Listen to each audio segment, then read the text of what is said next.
A quick heads up before this video begins. Number one, 2 specials were originally planned. However, due to technical issues on my end, I'm going to have to delay them until next season. And with that, please expect one more episode this year, which will be a Christmas special. I don't got much time to make it, but hey, you're getting another special before the year ends. All right, enjoy. Hello there, and welcome to another episode of WallE Talks, the talkiest show on the internet or something, I don't know. Anyway, in today's episode, we're going to be talking about something that's a bit nerdy and also very, very old.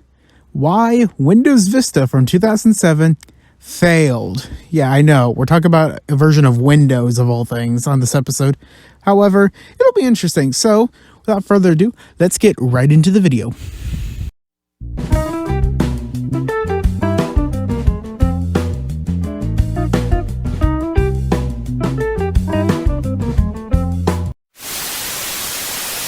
Before we talk about Windows Vista, we're going to turn the clock back 6 years to the previous version of Windows on the timeline, Windows XP.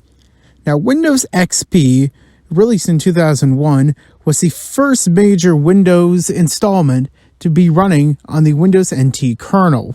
Upon release, Windows XP would become the most popular version of Windows at the time, and would receive critical acclaim, especially after the disaster of the previous operating system known as Windows Me or Millennium Edition.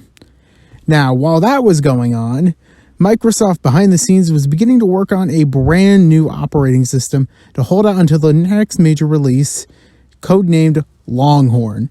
Now, Windows Longhorn was originally going to serve as a gap operating system between XP, which was originally called Whistler, and the next major operating system in Windows, Blackcomb. However, after a development reset, it would later be known as Windows Vista and would become the next major operating system in the Windows family of operating systems. Now, upon release, Windows Vista would introduce many new commodities to Windows users, such as the Aeroglass theme that made the borders of Windows a bit transparent and see-through, kind of like glass, and a brand new Windows search bar, which was very useful. Another thing, which is obviously a given, is improvement on security, which is always a bonus. However, this operating system would not go on to be very well received. Now, upon release, despite all the added stuff such as the Aeroglass, Windows Search, security, Windows Vista would be heavily criticized, mainly due to the fact that the boot times were much, much longer than XP. And most importantly, the hardware. Now you're probably asking, well, what's so bad? Well, the hardware requirements for Windows Vista were substantially higher than Windows XP. Much higher to the point where many users couldn't even run the operating system.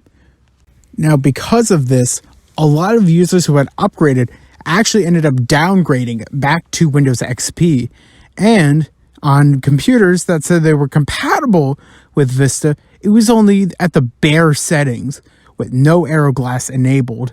And eventually, this would lead to the next operating system in the Windows lineup, Windows 7, which basically did everything Vista did, but refined and improved on it. And also, 2 years later, by that time, a lot of people had upgraded their computers to the point that where it was now feasible to have something like this running.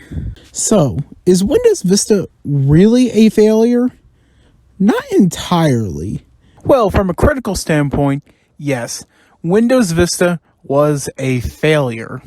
However, underneath the hood, Windows Vista actually took Microsoft and Windows in a step in the right direction, mainly implementing stuff like Windows Aero, which will later become a staple of the next operating system, Windows 7, as well as the Windows Search, and so much more. However, I do not recommend using Windows Vista as your daily operating system today. It is no longer being updated with security updates, so either way, you're putting yourself at a security risk, and also, they're not really making any applications for it anymore. So, yeah, don't use it nowadays. So, there you have it. Thank you for watching this episode of WallE Talks. And if you would like to see me make a sequel to this episode for next season, please let me know in the comments section below, because I am willing to do another episode talking about Windows. And I'm willing to do another one and another one. So, with all that said, thank you so much for watching. If you like this video, please hit that like button and subscribe to Awesome WallE Studios. And with all that said, this is Awesome WallE. Stay awesome.